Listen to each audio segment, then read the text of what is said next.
Hey there! Welcome back to the Mothcast, a podcast about video games and how a couple of moths feel about them.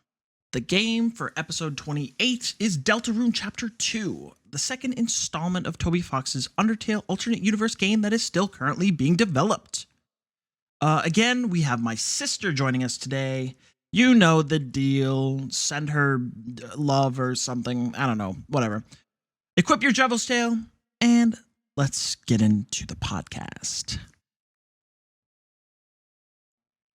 All right, so the game that we played this week is called the same as Chapter 2. the same as what we played last week, just more Different, but the same. Yeah, different but the same. Deltarune Chapter 2.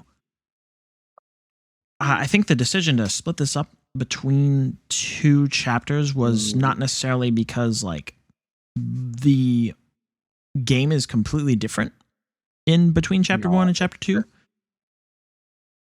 What's that? Whatever you said. Yeah, I just think that the story is, enough in each chapter, especially chapter 2, that it would go on for far too long. If we were to combine them. It just makes a little bit more sense. The game is broken up in chapters like this, and might as well break our episodes up into chapters. Commentary, yeah. Yeah. Anyway, we are joined by Nicole as well. Hello. Blonde Pixie again for this episode. Thank goodness. Otherwise, how would we ever get through the episode? You wouldn't. Seriously. Truly. Like missing a piece of the very important commentary we have. It's actually true. I joke a little bit, but no, it is true. Like the two of you are definitely instrumental in me even having. I mean, I guess I knew about Undertale and Deltarune and stuff before you guys became momentarily obsessed, but I never would have ever even gone near it because I'm like, that's just You're a like, little kid's that's game. Disgusting. It's Who would touch weird. that? Look at that pixel garbage graphics. Unbelievable. Yeah, you were really hating on the pixel graphics. I still stand by that stance. I am willing to try things, but I mean, because of that stance, it took you this long to play Undertale. Yeah, you know what? That's fine. You know what?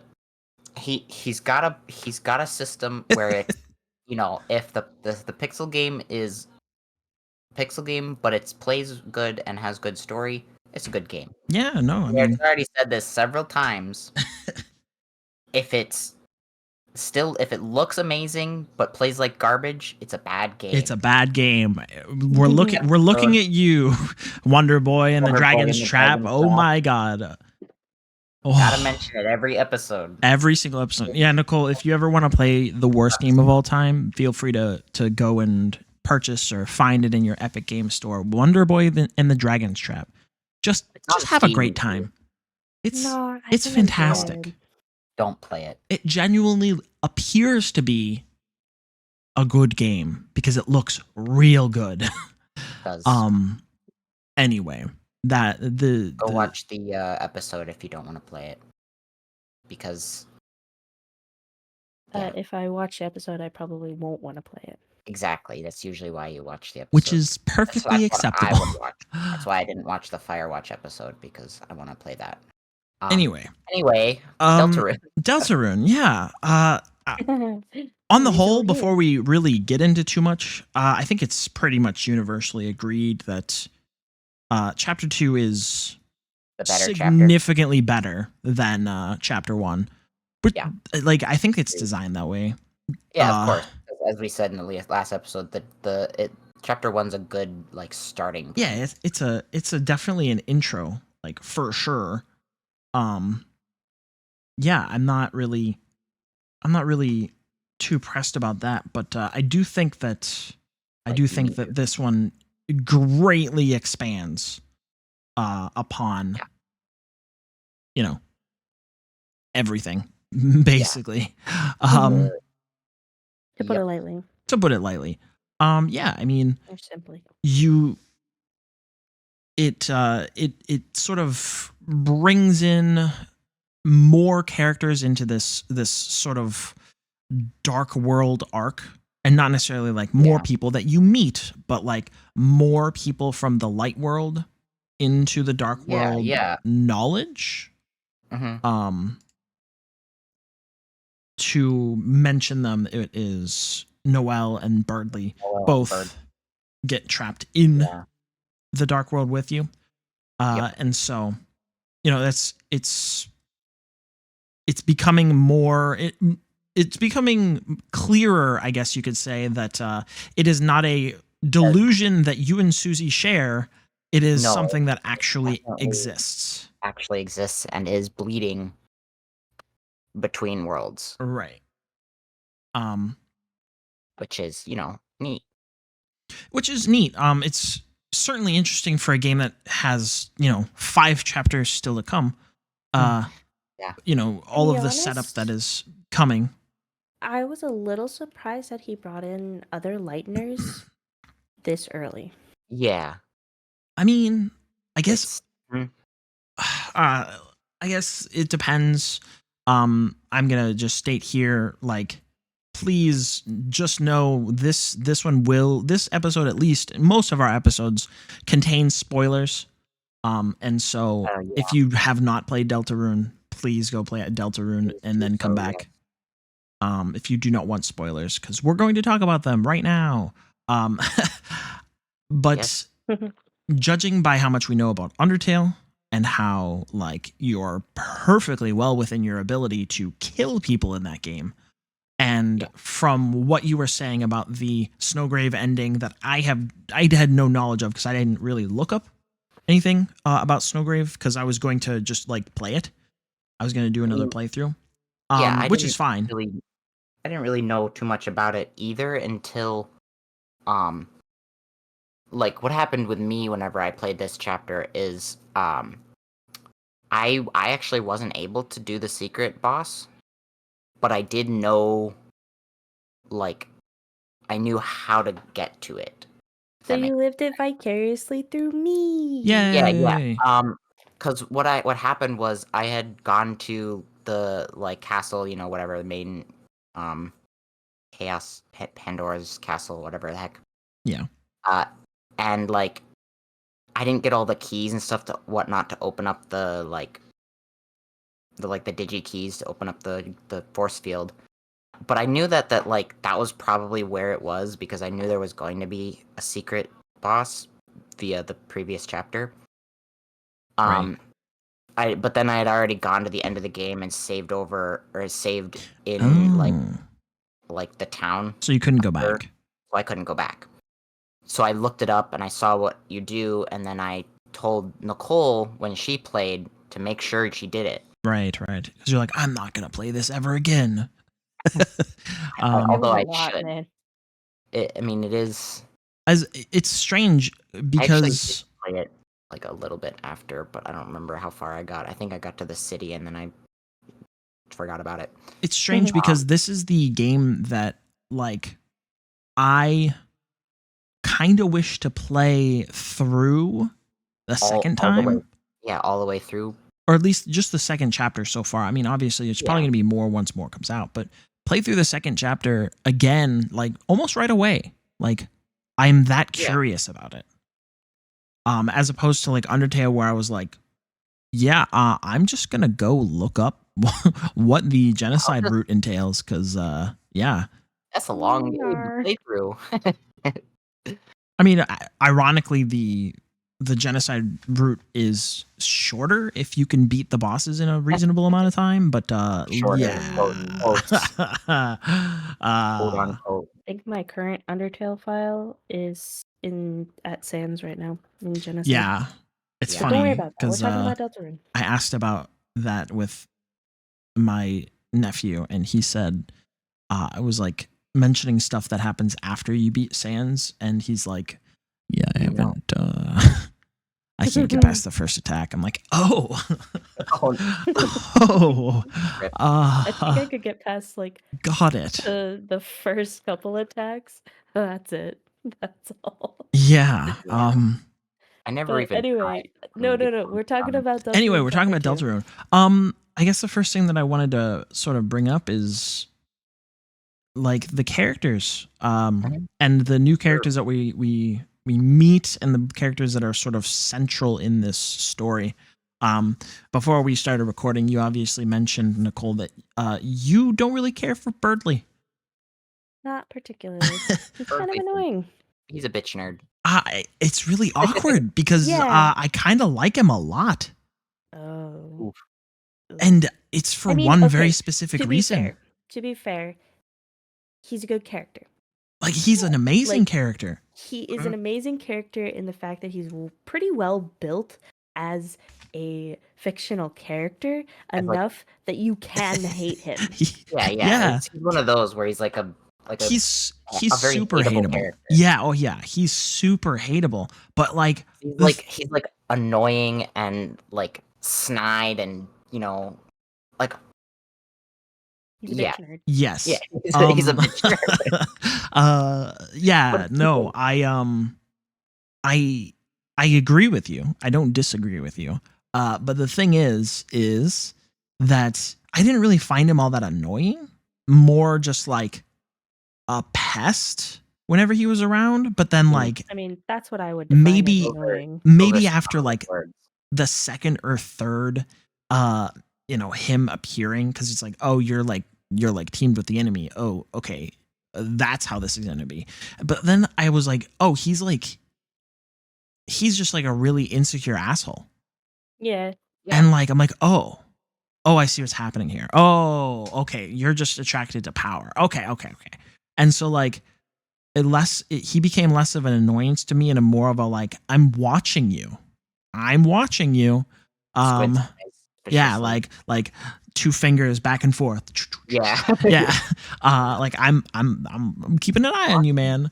And got my eye on you. at least in the regular ending, not the Snowgrave ending, which is like, that completely changes things. Yeah, it does a little bit. Like, he has a complete redemption. Like, he has a full redemption arc. Yeah, I guess that's true. He does, doesn't he? As He a kinda- tertiary character, like, he has a better Like, redemption arc than kinda Lancer happens. does. Is like you kind of kick his ass a few times, and he gets knocked down a peg. Yeah, I Because mean, that's usually true. he's like above everybody else, pushes glasses up, turns nose up at. Well, he's the cocky jock, right? Yeah, well, nerd, but yeah.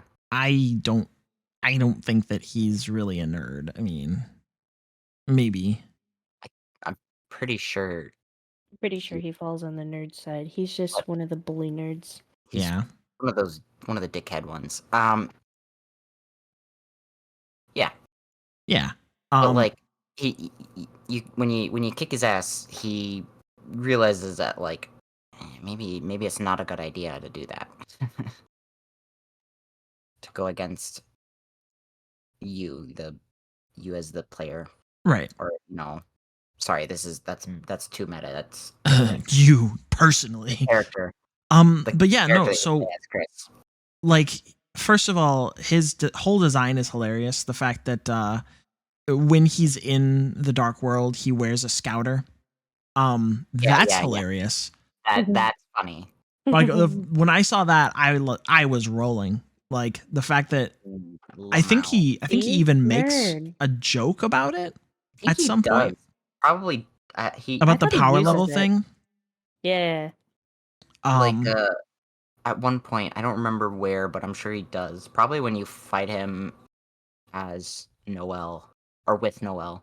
Yeah. Yeah, towards the end. Yeah, Or I like mean, wherever. I think that his design, at least character-wise, is like superb. Yeah. I kind of, mean, the character that you guys probably like more than me is probably gonna end up being Noelle, right?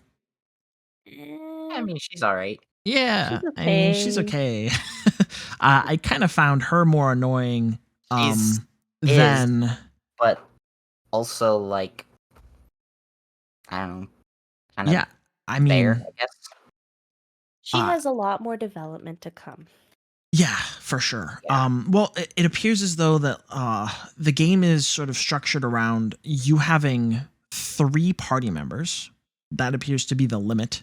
And so what I'm assuming Well, no, is I think it's structured around 2 party members, you and 2 party members. yeah. That's what I mean. That's what you Sorry, meant, okay, yeah. 3 total. I think that what's going to happen is that you are going to go through like chapters 1, 2, and 3, and like maybe 4, or like 4 is going to be the turning point. But like Mhm. 1, 2, and 3 is going to be where you're like meeting your characters that you get to ally with, and then Yeah. like by 4 you're going to have to choose. Yeah, Right. either choose or you'll be able to, like, swap out. Or based on your choices. I don't think you're going to be able to swap out. I think it's going to be a I based think on your you're right. choices situation. Well, yeah. Although, technically this game's supposed to be about you don't have any choices, but Yeah, but I mean, okay. Mhm. see Sure, Snowgrave dude. See, ending. now we're getting meta. Well, I'm sorry. I don't believe them. It's yeah. Like See Snowgrave your ending. choices are, so it's either going to end up being like one ending at the very, very end, or one ending and one ending is a lie or something like that. You know what I mean? Yeah, maybe. I don't know. We'll have to wait and find out. Yeah, we will, of course. But yeah, I don't know. I just like, I don't know. Noelle is kind of, she's kind of there. Obviously she's important to the Snowgrave ending, but the fact that she's more like powerful than I guess she appears. appear. Yeah. Yeah, because it says on the wiki, at least, it says she's being helped to become stronger, and then she basically, you use her to kill everybody, I suppose. Yeah, Yeah. pretty much. And then I guess we're led to believe that Birdley does not wake up due to her. Yeah, he In the fucking snow died. grave, yeah. But like Because you as Chris, I don't know if players of Deltarune Chapter 1 will remember, at the end, after everything, Chris, takes their soul out and puts it in the cage. mhm. Oh So yeah. that's like a indication of, like, I don't know, as the player not being able to control them or something. I don't know. But in the Snowgrave, while you're in the city and you're traveling with Noelle, you like nudge her to like use or to like actually attack the enemies. Right. So it's like instead of you yourself attacking them, you nudge her to do it for you. Right. And then she gets, more powerful and et cetera, until she does the Snowgrave attack against Birdley.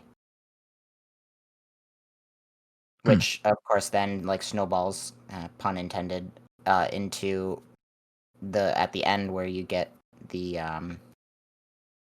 Snowgrave ending, I guess, which is, like, almost similar, except not to the regular, but instead of like having to do all the traps and stuff in the castle, they kind of just avoid them.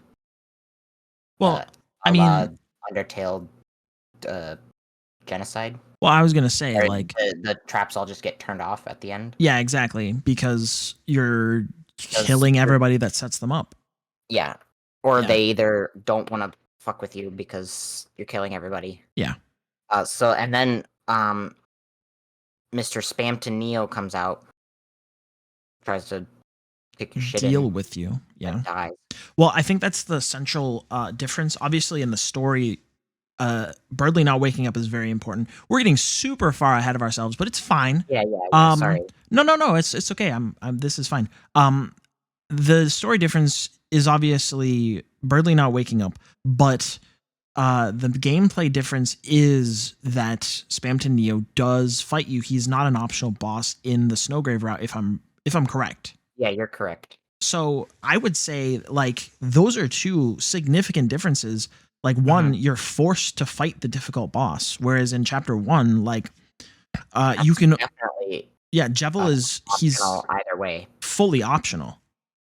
Also, it does Jevil does depend on what item you get from him, though, depending on what you did in the route. Right, of course, but I think that is that's completely different. Yeah, I know. But like I figured I should mention like narrative wise and stuff, but yeah. Anyway, back to those character are the two like pretty heavily, because like the way I think about it is like those two we're probably gonna see them again. Somebody like Queen we probably won't see very much of. Maybe in passing, maybe or towards the end. Like either the end or as we did in this chapter at the beginning, where we see briefly the characters from chapter 1. Mm-hmm.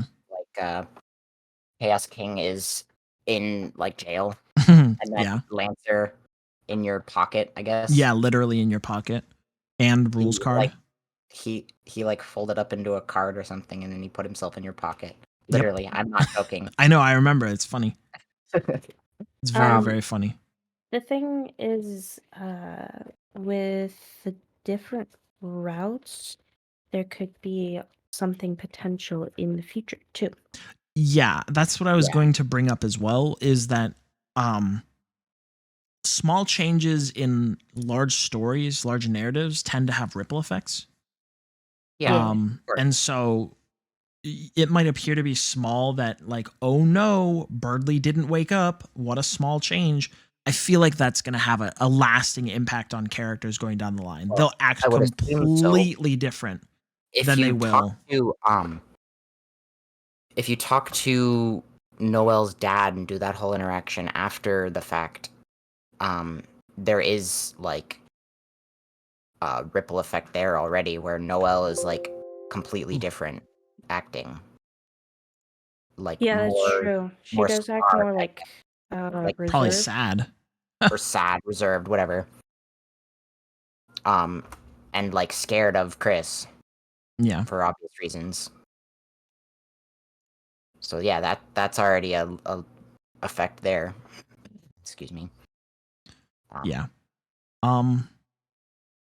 Yeah, I mean, otherwise, I think that we have the two other characters that are like, I would say like actually impactful characters are probably Queen, who is the villain, the antagonist of this particular chapter. /world. And then Spamton, who appears to be just kind of like a guy that you meet, but you obviously literally meet him in the trash. Yeah. He like falls out of a dumpster, and he seems like kind of a meme character. I'm pretty sure he was intended as a meme character, and he is one. He's definitely a meme character. Until he isn't. Ridiculously hard boss. But it was a very difficult boss. Yeah, I do plan on going back and I think dealing with him. I also should. Getting there was probably worse than fighting him. Oh, have you seen after that battle? No. Okay. No. I'm just gonna experience it. Yeah, you'll have to go find that out. That's for yourself all right. As well. Yeah, you might have to find that for yourself. I don't think we can tell you. Yeah, anyway, Spamton is he's definitely a guy for sure. Well, yeah, I mean, Spamton's really like funny. I found him like absolutely hilarious. Funny. Because be a big shot. Yeah, like he's a spam email. Yeah. Basically. Like yeah, there's no other way to put it, but like he's so like everything that he says with the little brackets in between. If you don't know, in HTML, whenever you want to make a link to another place, you have to name that link, and then you have to double bracket. Yeah. And every single one of the times he like puts something in inserts it into it awkwardly inserts it into the sentence, it's in double brackets. Yeah, So I thought it was like in single brackets or whatever. either way, it's a link. It's And meta. it's very, very funny to me because obviously, like, Well, he's if you know, clearly, you like, know. a robot of some sort. I mean, as is, a lot of the characters in this chapter, because it's yeah, a it's very cyber world, technology-y. which is a very good song, Yeah, Yeah. Cyber's World. Cyber's world. But yeah, he's like a robot of some sort. So as is Queen. Queen's also a robot. Yeah. She's got a cool mixtape. Her full serial name, Q5U4EX7YY2E9N. It's Queen. Queen. Yeah. I don't know. So we have obviously we have Queen in this, and then we have King in the previous Yeah, chapter. King. So are we going to be fighting some Jack related character in the next chapter? Yeah, maybe. I mean, funny. it kind of makes sense, right? Like, it's a very card based society. Yeah, well, I mean, it's card castle. Yeah, well, actually, only the first episode was very card based. I mean, all the characters are like based off of the suits, but yeah, and then the second chapter, this one was is very like technology based. So I don't know if it had anything to do. Well, because it follows the theme of the room that they fell in. Yeah, exactly. In the first game, they fell into the closet, which had a whole bunch of games in it, and so Card Castle and stuff made sense. And then the second one, they were in the computer room. Right. Yeah. Which is why it's so. The computer room of the library. Yeah. Let's see here. What was I gonna say? Yes, but I think it's all gonna like. There's obviously something about like a deck of cards and the characters they're like those are things are derived from that are influencing things. I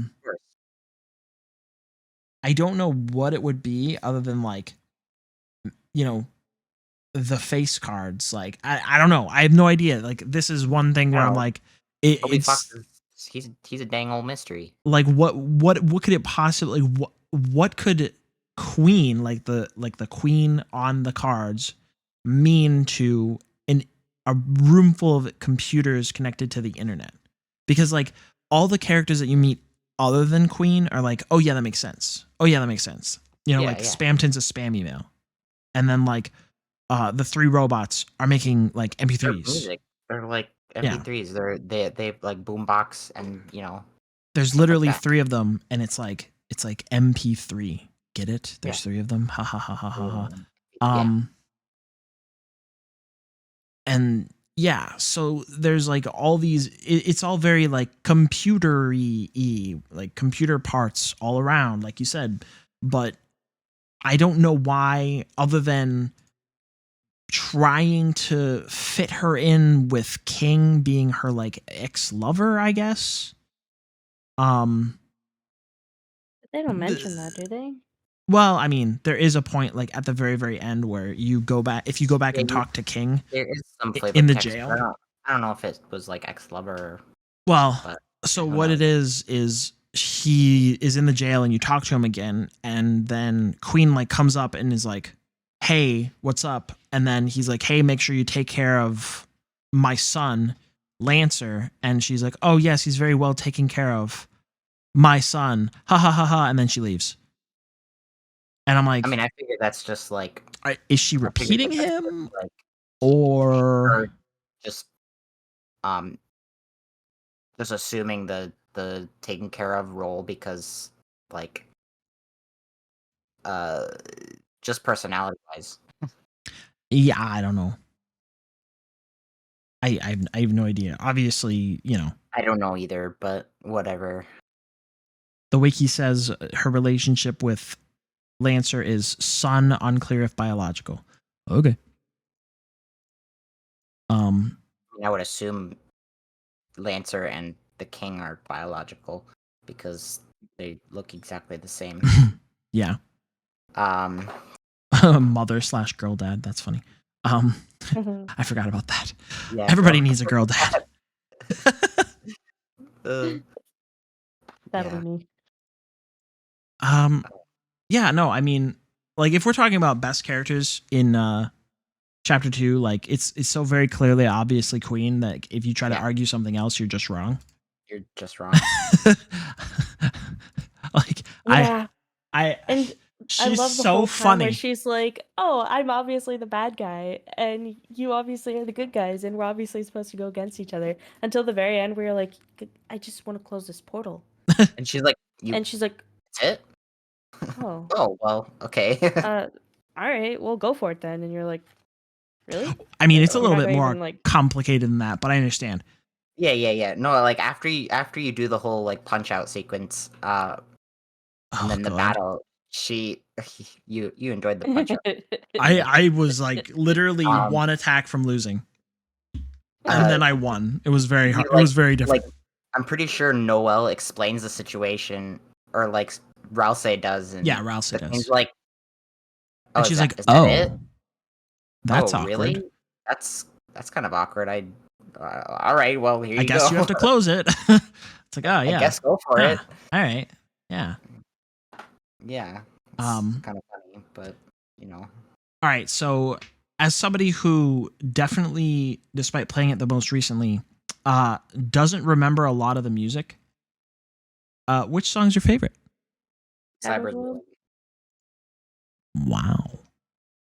I mean, Big Shot's up there as well. I really like Big Shot as well. I mean, Big Shot I can remember. That one is definitely up there.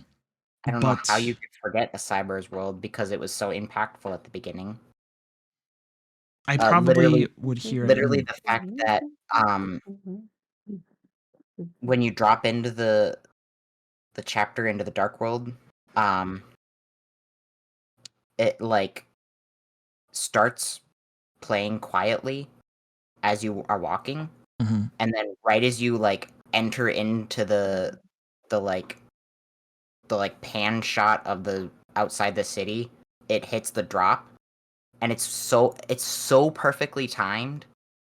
It's actually so good. Yeah, I'm gonna have to go re-listen to everything again, because I think Pandora Castle is really good. I think the city's really good. Which is just the castle theme, Queen's Pandora Castle Palace. Yeah. I think the one that I remember the most is probably Big Shot, just because it's so catchy. Yeah, right. Other than the fact that another YouTuber that I frequent also puts it on every video of his, but that doesn't matter. Yeah. No, I mean, it's very, very catchy. I probably should have said, which one is it? Is it just, where is it? The one thing that I will say while you're looking for that is, I think I might have said this last chat or the first chapter. The music in this game is nowhere near as like, it's all good, but it's nowhere near as like impactful as all of the music in Undertale. Like all the music or audio design of like the sound effects and the movement effects and the like pew pew pewing and all the sound design is like absolutely top notch. Like, yeah, of course. 10 out of 10 kudos. Toby Fox always knows what he's doing. As we know, the game was made around the music, so I mean. But I'm saying like this game's music is nowhere near as like, I don't want to say important, but like influential, I guess, as it's not the first game. That makes sense. It's not as, I agree with that. it's not as important as the music in Undertale is. Yeah, like it is kind of important to set the mood of like whatever you're looking at, but you know, like especially like the Punch Out section, it's like, you know, it's very similar to Punch Out. it's very similar to Punch Out, and it's like a quick paced, you know, track. Well, okay, so like let me give you an example. Not that I necessarily need to, but I want to illustrate things. So the game that I can think of recently that had really good music that we played for the podcast was Guacamelee 1 and 2. Oh yeah. Amazing music. So good. I can't think of it in my head. Like I can't go, oh, Guacamelee had this music. I don't know. If you went into the mines at any point, that song was fucking net slapped so hard. Yeah, but I'm just saying that it's not. Can you hear it right now? I cannot hear anything. No, actually, I can't. No, like in your head. I thought you meant. I was like, are you playing something? No. But no. So like, if you were to think of like the tune in your head right now, can you think of it? Are you? No. Are we? Which? What are we? Are we talking about the Guacamelee that I was just talking about? Yeah. No. I can't. Okay. Can you hear Bone Trestle? Yeah, that's what I was about to say. Is that's the example I'm trying to give? Is that like Undertale music is so? Even though I played Undertale like a while ago, most recently, I played. You can still just think of the music. Yeah, I can immediately recall like Bone Trestle, Megalovania, like all these just like extremely iconic, like just amazing songs that are so catchy. Same with Deltarune. Honestly, I can still. I mean, I listen to them on a regular basis as well, but. Well, yeah, I mean that would help you. I'm just saying it's the same amount of exposure from both games between Guacamelee and Undertale for me, and I can recall Undertale way faster than I can with Guacamelee. That's true.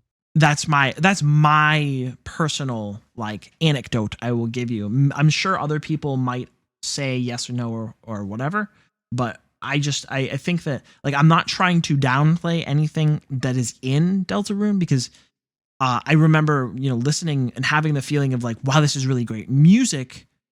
And like would listen to again, if it were playing out of my phone or on my computer or what is very often, a TikTok or YouTube short. Why they use it. I would enjoy it then, but I just don't think that it can really hold a candle to its predecessor. Which I mean, it's kind of impossible, I think. I don't know. The Undertale was very, very influential in the music portion. Yeah, I do agree. What I wanted to mention really quick was I probably should have said Attack of the Killer Queen, at least mention it, because like I do enjoy that song. It is the Queen's like main battle theme. Yeah. And it is very good. Yeah, I mean I'm gonna go. Like it's one of the like underrated ones. I'm definitely gonna be.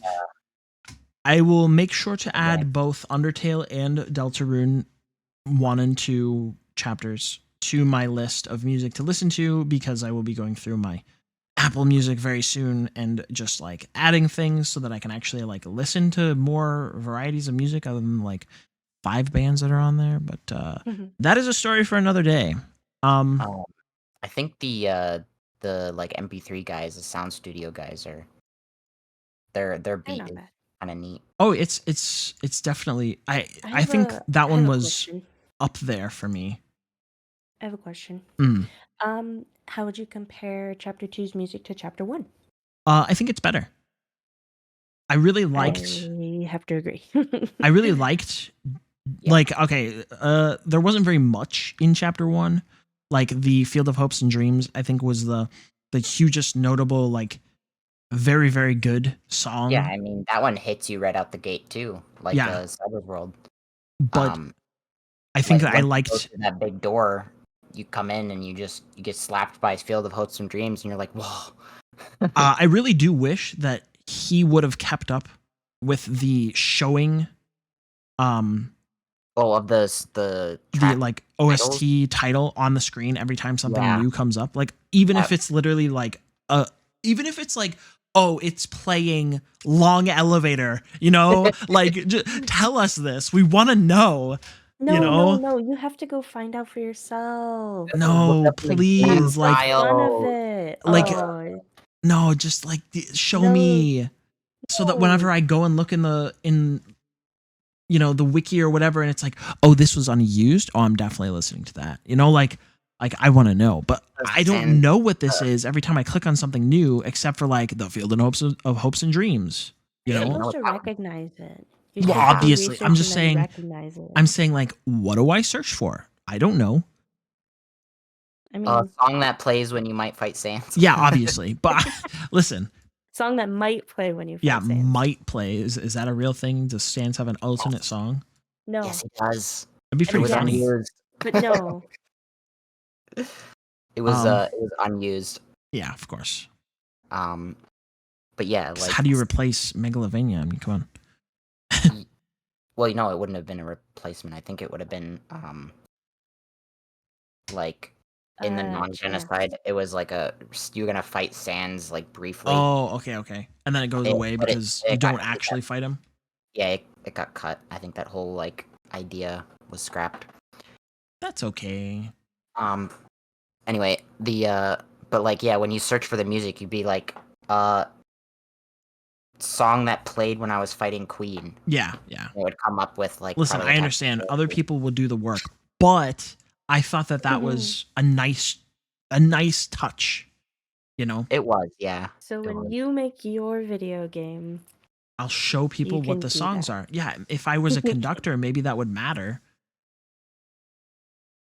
If I went to school for music creation, like, you understand?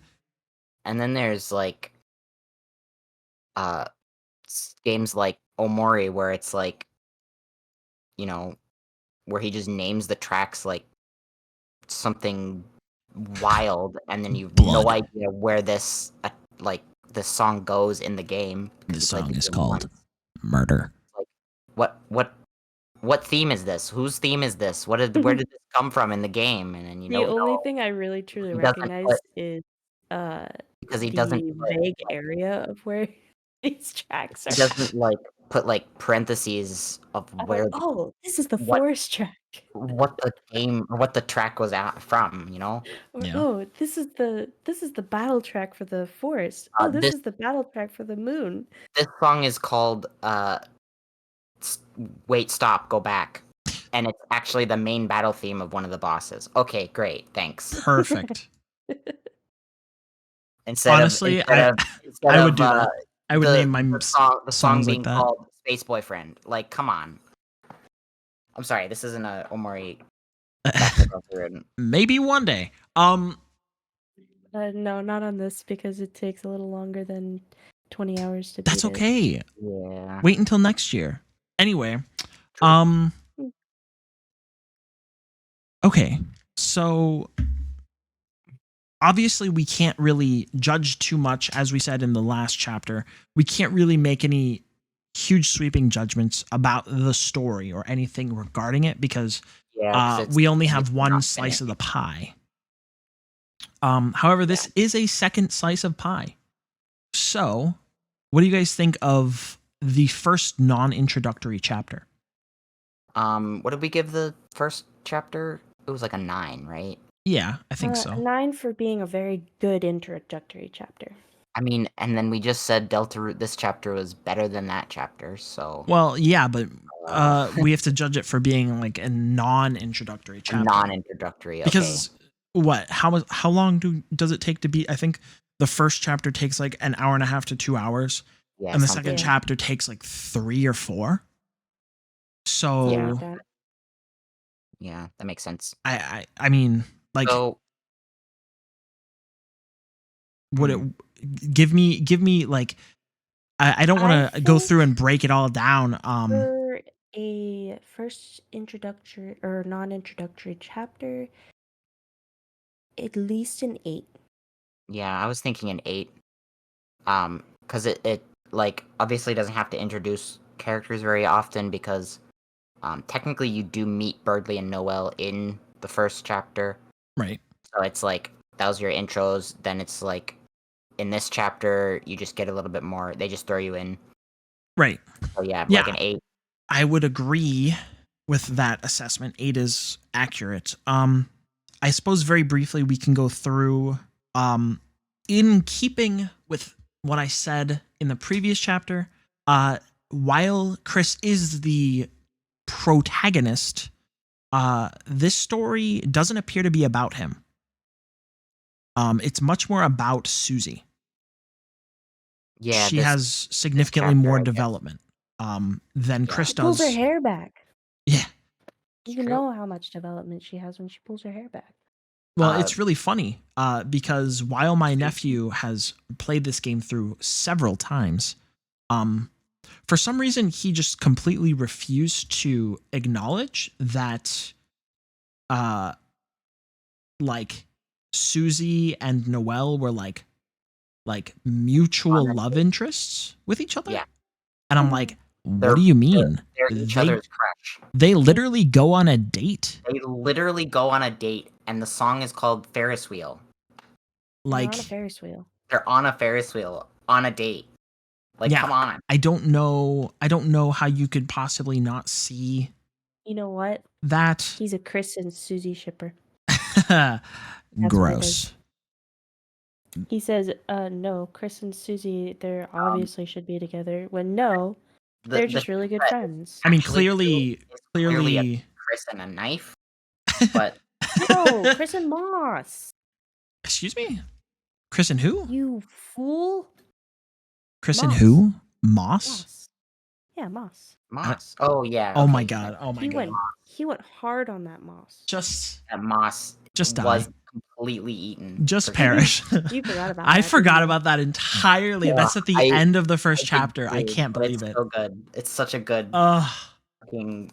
I love how it's like there's moss here. What do you want to do? Do you want to eat the moss? And you're like, the moss. Yes. Click.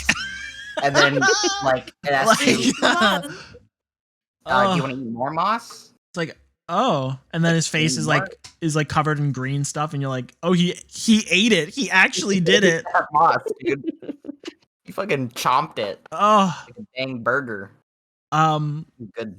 Yeah, that's a good one. It's the thing is the funniest thing about that is the rest of the entire game was not completely that unhinged. Like, sure, you had some funny moments with Lancer and the Thrasher machine and stuff, but like that was one of the most unhinged, just the most things unhinged to happen.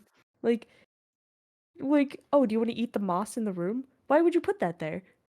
Like, yeah, I don't know. Like, why would? But like, I'm not even sure everybody, like anybody who plays this, or not everybody would go over to like talk to the moss either. Yeah. Well, I mean, okay, the game trains you to click on everything, but I mean, yeah, that's true. But like, still, not everybody would, I'm sure. Yeah, and some people will be like, "Eat moss? No, what? I don't want to do that. Nice. That's weird." Oh, another thing is, did you get the dog, the annoying dog in the car, the like plastic car in the city, or no? Oh, you didn't see that? Are you supposed to be searching for annoying dogs in this game? Well, yeah, I mean, obviously. No. Well, yeah, but also because I don't think I found a single one. What do you mean? There's a section in the city where there's like an alleyway you can go down, and it like teleports you into the alleyway, and like the annoying dog driving a plastic like toy car at you, and like you gotta dodge it, and it does like 999 damage to you when it hits you. I think you can dodge it. I think he just does repeated damage. Yeah. Like, I don't remember. It doesn't actually do the damage, and it might not have happened for you because I think it's one of those like fun value things. Unfortunately, I could be wrong, Or you have to go find the right alleyway. But I think I think you have to find the correct alleyway. But yeah, no, I yeah, definitely don't remember that this one's at all. goofy. There is also a tree in chapter 1 where you can, I think you get an egg. I think I might have gotten that. Yeah, where it's like the like hidden man or whatever gives you an egg. You get an egg, and that's speculated to be Gaster, as well. Ah, the egg can be put in Asgore's refrigerator. There are 2 eggs inside the fridge. Oh no. Yep. Egg. It means he got it from someone else. Anyway, Susie gave him an egg. So, okay. So the general rough story of this game is, or this chapter, I suppose, is you go into you get convinced to go study with Noelle and Birdley in the library, in the computer room of the library. And when you go there, it's a part of the dark world. And so then you go in there and you get dropped into the dark world. And then you go to Cyber City, I believe. Yeah. And then all of a sudden, like, oops, Noelle and Birdley are already in there. And they've sort of, well, at least Birdley is sided with Queen, the antagonist of the story, who is... What? I said that, because he's a bitch nerd. Yeah. Yeah. And then Queen is starting up her own little dark portal or dark fountain, I suppose.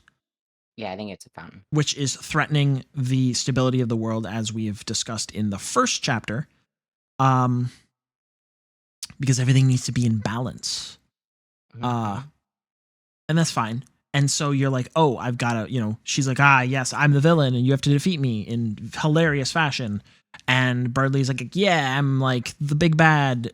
I'm the henchman. You got to beat me. And then Susie's like, yeah, I don't want to do this. And so, yeah. And it's basically like a trip through the city doing random things while like Rousey and Susie are like, are you guys like, is this fine? And then you get split up. At one point, you get teamed up with Noelle, which I believe is where you can start doing the Snowgrave route. Yeah. And then Susie and Rousey go off because Susie definitely was like, no, I want to be the one to go with Rousey because you always go with him. And Rousey's like, okay, I'll bake you a cake later. And then they take off. And this is the point where like the game gets real goofy because like Noelle is like, I don't want to be with Queen. I don't want to be on her team. So I'm going to be on your team. And so she joins you. And then Queen's like, hey, so I know I'm the villain, but like, what if we have a truce? And you're like, sure, dude, let's have a truce. And then Birdley individually approaches you and is like, hey, I know that we're supposed to be an enemy, but what if we had a truce? And like, I think Queen's like, do you know where my henchman is? Yeah. And then at one point, like, Noelle like puts a box over her head. Yeah. Yeah. And acts like a robot, and Queen is 100% fooled. Well, the funny thing too is Noelle is hiding from Queen when Queen approaches you for the truth, and then and Queen hides from Birdley. And they're both hiding from Birdley. That's right. They're both hiding from everybody, like, and you're just standing there looking in the alleyway, in the same alleyway, both in the same corner, hiding, but they don't see each other, and you're just like, sure, just we'll nodding have a truce. Everything. Okay. And of course, while this is happening, while all this is happening, Rousey and Susie are just like off at a carnival or whatever. Yeah, they're like having fun. They're eating like snacks and like cotton candy, and they're having a great time, and like they're laughing, and you're like, oh man, I wish you could be over there. Fighting for your life. Yeah. Fucking traffic. Yeah, the traffic. Oh my god. It's a banana. I forgot about that too. Oh. When you hit the banana, she just says protein. Not protein. No, potassium. Oh my god. It's like Chris, the banana. What a good chapter. God, this Queen is such a good character. Oh my God, like actually for real. Oh, and then what was it? What was another like significant part of that section? I believe it's the rats, and like you're just like yeeting rats at things because Oh yeah. that makes sense.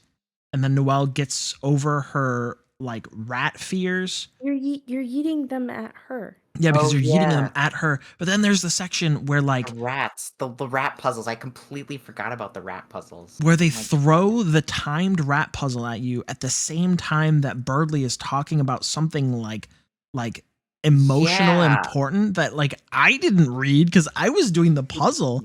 Yeah, I don't think you're supposed to read because you're doing the puzzle. Yeah, I don't like I should go back and like look and actually like look at my footage while I'm doing that. I don't know. Yeah. I don't Or remember. Like watch somebody else I think do it. that was the point, because you're just like, I don't care about you, Birdley, anyway. Like, why are you talking to me? Wait for me. I'm trying to do this puzzle. Yeah, I'm busy. Like I'm pretty sure at that point he like tries to help you do the puzzles, and then he just gets in the way, and does all that spiel. But yeah, then you make it through the city, get to the castle. You get through all the castle. You go on a date with Rousey, actually. Yeah. Oh yeah, I didn't know if that's that a was tunnel of love. I didn't know if that was something that always happened or if that was something that I just chose, because I chose Rousey even though there was an option of 4. Because I didn't want like listen, Actually, he's the fluffiest boy. I don't think you do get a choice. I'm do like you? fairly certain you do. I don't remember. I don't know. I went on a date with Rousey as well, so maybe I you don't think have you to get a choice. and like I'm pretty I think sure it was like I didn't choose Rousey. I think it was like you get a choice, quote unquote. There's a choice there, but it's like I'm pretty sure Susie just like says Oh, no, yeah. I'm going with Noelle or something. By the way, your choices aren't real anyway. Yeah. And then you go over with Rousey and through the tunnel of love or whatever the it was called. tunnel of love, secret River of tunnel. love. No. Which is actually just like a river full of battery acid. Yeah, of course, and that's where you get to meet Rules Card And again. you get to play houses with Rules Card. Oh man, what a great that was! Honestly, that was a great time. Like an excellent mini game. Yeah. Like 10 out of 10 would play that mini game again. I would play that mini game as like a separate game. Yeah, I agree. I actually do. What else happened after that? Was this before or after you meet the MP3 guys? I think that's after. I think you meet the after. MP3 gang at the You meet them at the beginning of the. Oh yeah, that's pretty like close to the before beginning. the city, and then like in Oh the city my or something. God! So you I've meet been Spanton in the city in a dumpster. Then later again at the like trash heap, because he's a piece of garbage. Well, he's a spam email, so. So yeah. I'm like, if I remember to do this, I might insert this into the video. But this is Are you watching? this picture? No. I'm browsing the wiki while we're talking, just because it's fun. And I posted it in the chat of the server we're in. This is apparently the concept art of Toby Fox's of Rousey, of his face whenever he removes his hat. Like, what did you mean, dude? I mean, have you ever seen Burger Pants? No. That is true. You've never seen Burger? Go look up Burger Pants right now. All right, Burger Pants. He's the go look up Burger Pants. He's the minimum wage worker at. Oh yeah, I have seen Burger Pants. What the heck? Yeah, of course I have. Burger shop guy. Okay, yeah, that's the concept that Toby Fox made for Burger Pants. Like his actual face. Literal insanity that's guy. His concept art. Yeah, that's he what never I feel like. He never went from his concept art for Burger Pants. Oh yeah, I'm actually looking at it right now, and it's madness. Yeah, it's good. He just didn't do anything different. That's fantastic. It He's like, you know what? This is perfection. Yeah, this is fine. Yeah, I've definitely peaked. Yeah, I'll definitely have to insert this this picture on the screen whenever we're doing it. Whenever it's fully edited. Yeah. And where were we? Secret tunnel.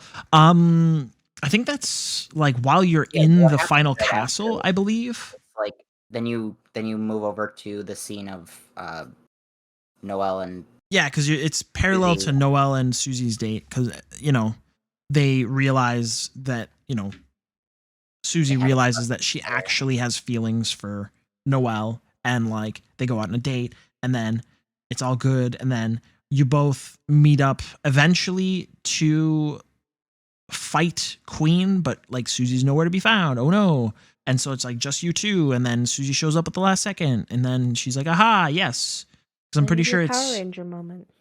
Yeah, and then you turn into a giant. Like, because I believe it's like the way that it goes, if I remember correctly, it is you, yes! Rouse, and oh no, Noelle is with Susie. No, so it's just you and Rouse. You have to fight Birdley, and then you have to fight Birdley again whenever Noelle gets there, because obviously you've got to be able to snowgrave him. No, you snowgrave him in the city. In the city. Oh really? Oh, well, so And that changes then, huh? Oh, yeah, he doesn't show up later. Well, okay, so that changes things even more about the Because playthrough. after Okay.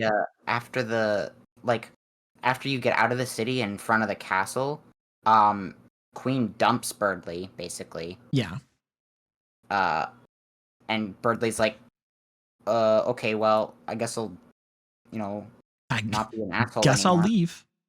And then like after the Tunnel of Love and the Ferris wheel stuff, he like is there. Yeah. And then you deal with Queen, and it becomes a punch-out fight. If you snowgrave him in the city, then he doesn't show up again. Yeah. Gotcha. Your thrash machine that you created from the first chapter becomes your punch-out machine in the second chapter. Oh. And depending on the head you choose, you get different effects. Yeah. I do remember this because I don't remember what I chose, but sure I got a heal. You chose the like flamethrower. Let me see if I could find the wiki for this. The thrash machine. You had like damage, I think, or something, or like an extra. I think mine was an extra attack or something. That's a lovely example of little choices making ripple effects in unexpected Yeah, that's a really good point. Because you're like, ha ha, thrash machine, and then it blows up. You're like, ha, and then you get to the punch out scene What a goofy thrash hours machine. later, and you're like, wait a second. What did I just see? Hold up. Well, and it's like there are a lot of choices. Yeah. What is it, like 3 or 4 parts? To the machine, and then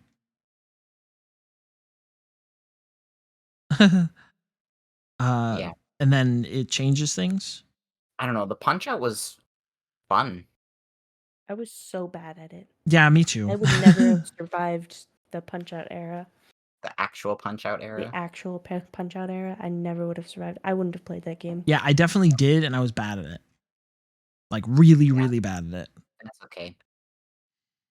I don't know. It was fun. And then like I think after you get to fight Queen herself. There we go. I found it. Which I don't know, it was an okay battle, I think. I don't remember. So really. There were 3 parts: head, body, shoe, because that makes sense. And then you can choose laser, sword, flame, and duck head. You can choose plane, wheel, tank, or duck body. And you can choose sneak, a wheel, or attractive wheels, tread, and duck shoe. And so all of the duck parts give you no bonuses. Yeah, for the thrash machine. And then let's see. I think the duck head gives you like a heal, doesn't it? Okay, so laser head fires lasers which snake around the bullet board, similar to where wires. Oh, the wires, yeah.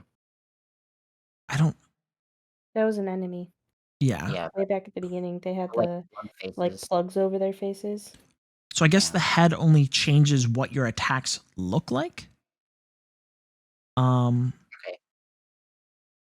Let's see. I could have sworn it gives you like a secondary ability too. Oh, wait, hang on. I was looking at the rules card thing. So if you have the laser head, you get fast attacks. If you have sword mode, you get power up each hit. If you have fire mode, you get power attacks. And then if you have duck head, you have duck or sucky attacks, which gives duck orbitals that heal the machine by 2 HP per hit or 4 HP for hitting back the final attack. Duck aura also heals 35 HP upon initial hit, but does not deal as much damage. Yeah, so Maybe that's why my fight was so long. I had the duck. Yeah, no kidding. So I guess only the head matters. Yeah, the head matters. It's the body doesn't. Yeah. Or the punch out, the Voltron machine. Right. I believe I had the fire mode. Yeah, I think so. Yeah, because I just like boosted my attack and then I use items to heal. But yeah. And then, yeah, like I said, you do the punch out thing, and then Queen is like, oh no, I'm defeated. Oh no. And she's like, but you won't stop my, my dark fountain. Like, you can't possibly. And you're like, yeah, but what if, you just didn't do that? Because if you do that, it'll like destroy the world. She's like, it will? Oh. I didn't know that. Okay, well, go ahead. All right, go ahead. So. And then you go in there, close the fountain. And I would assume this is where you fight Spamton Neo at this point. In Snowgrave, yeah, it's like right before the fountain. Yeah. But otherwise it's not. It's under the castle. Yeah. And then there's obviously you go back to town and then you can explore the town. Oh yeah, of course. Do a lot of chatting. You get to talk to the main thing I remember is you get to talk to Napstablook and Undyne, which are... Oh yeah, that's true. I was gonna say your waifu. My waifu. I mean, clearly. Listen, Tim just wants to be thrown around a little. It's fine. But no, like Napstablook has like a really good like policeman version of his song from Undertale. Oh yeah, of course. I do remember hearing that. It's so good. The other thing of note that's in the town is that your Sans Undertale store is open. Yeah.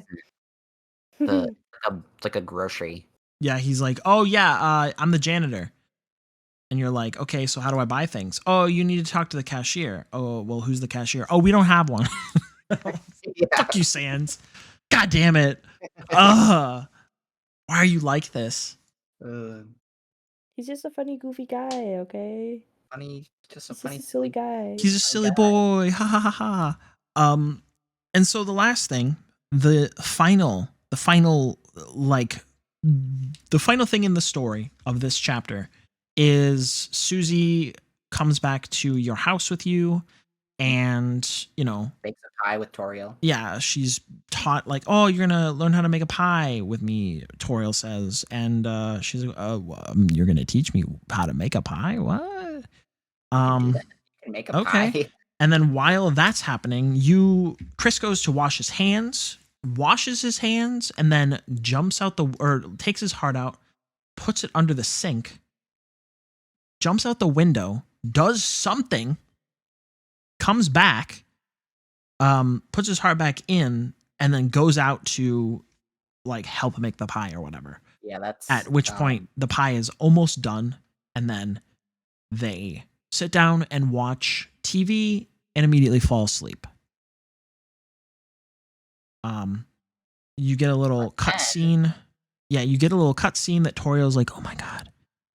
Hello, 911. It's Toriel. Somebody slashed our car's tires. Get here as soon as you can. And then it like sort of fades out again. And then in the middle of the night, you see the scene of the three of them, Toriel, Susie, and Chris all sleeping. Chris like kind of spookily gets up and like I believe he like takes a knife and stabs the ground again or something like that. And like plunges knife into ground. Darkness comes billowing forth, and then Dark there's a fountain creepy open. smile on the Dark TV. Yep. And then that's it. Credits. And then Deltarune. It's like, oh, Over. all right. Huh. Well, now we know who the Red Knight is. Yeah. Well, I mean, not really, but also yes, but also no. Yes. We're still confused. Yeah. Yeah. Maybe even more so. I mean, at least we know who's been causing all these fountains. More or But less. that's it. That's all. Well, I mean, like, do we think that the next fountain's going to be in like Chris's house? Living room? Yeah. Of course. Because like if that's the case, then you know who the next two characters are going to be. Well, obviously Toriel and then Wait, doesn't Asgore. Asriel come home? No. Asgore's No, not home. Asriel. Asgore lives separately.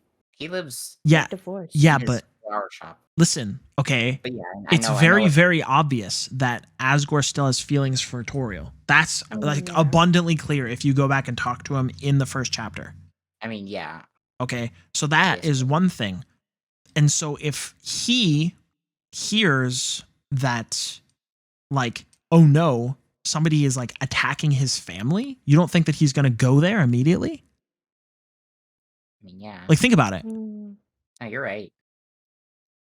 Like, I don't know about you, but if I was currently separated from my wife and child or children, and like I lived nearby them at my place of work selling flowers, hilarious, by the way.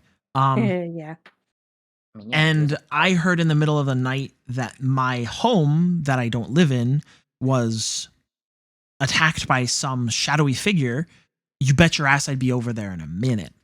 Also, if you noticed in his flower shop, he had like 6 separate colored daisies or whatever flower. Of course he did. Yeah, Fine. Gotta reference the other Classic game. Ha reference. ha ha.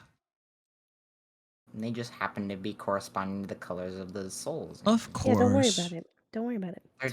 They're just prized flowers. Don't worry about it. Also, isn't Asriel coming home? Or is Eventually, that like yeah. the next chapter? I think you mention it in the first chapter that Asriel's coming home for summer break soon, but like you're not out of school yet, so clearly that hasn't happened yet or won't happen yet. Probably will happen though. I thought he mentioned in sometime in the second chapter of like, oh, he's coming home like next week or something. Well, I mean maybe, but that's not right now. The thing So is, it's like Okay. chapter 1 happens one day, and then chapter 2 happens the next day. yeah, Yeah, Right. true. exactly. This is happening within a week. I mean, if that is the case, I would put money on. If I were a betting man, I would put money on, like, Which is why there's 7 chapters. Toriel and Asgore are going to be characters that fall into the Dark World next chapter. Toriel definitely will be.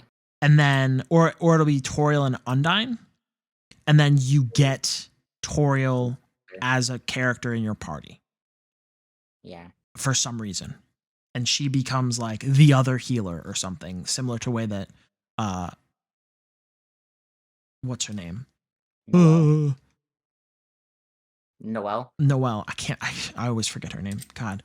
The reindeer. Yeah. Similar to the way that Noelle was. And then I assume there will be some like darkness path on that as well. Yeah, but what do you think the theme is going to be? I don't know. Family home. Ooh, with the enemy that is like Jack, or maybe it'll be like all 3 of them, and then Asgore will be the baddie. Maybe. And then he'll flip it on the head, and it'll actually be Toriel that's the baddie. Ooh. Anyway, It was the flowers the whole time. I do think that is a really good point, though. I guess I didn't think about it like that whenever I was first playing it, that like I guess the next chapter is just gonna be right there. Like they will have gone to sleep watching TV and wake up they'll wake up in the dark world. And it'll be like the 3 of you there like, oh hello. Oh, what the fuck happened? Yeah. I'm kind of curious as to what Toriel is going to be wearing, because like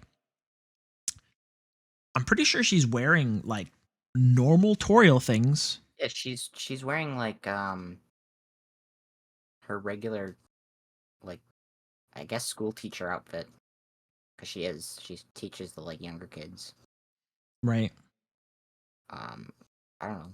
But I mean, like, I don't think her attire is much different than in this game than the previous game. Like in Undertale? Yeah, I don't know. Anyway. Yes. That is all I have to say, I think. Good game. Good game. Can't really speculate on too much more. Not going to give it a score like last time. Just know that we're very, very eager to play more. Please. As somebody we heard earlier say, all games are just a waiting room. Oh yeah, the stream that we were in earlier. All games are just a Silk Song waiting room. Yeah, that's true, but dumb, but also true. But it includes Deltarune. I already missed Silk Song. It hasn't even come out yet, and I miss it. I miss you. We're just a waiting room for Deltarune 3, 4, and 5. All right, well, let's call it. Give it a wrap. Tim, what's our next game?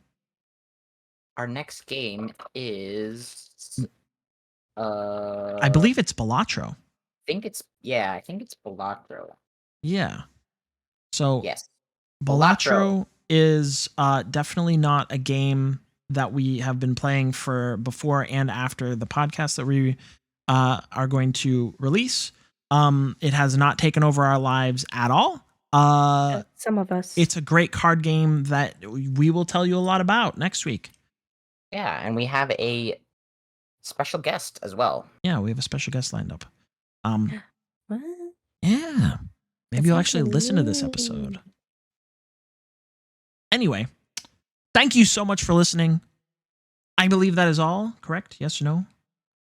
Yep, that's all. That's all. All right. Thank you so much for listening. Yeah, great game. Until next week, we are the Moth people. Have a good night, everybody. Goodbye. Bye-bye.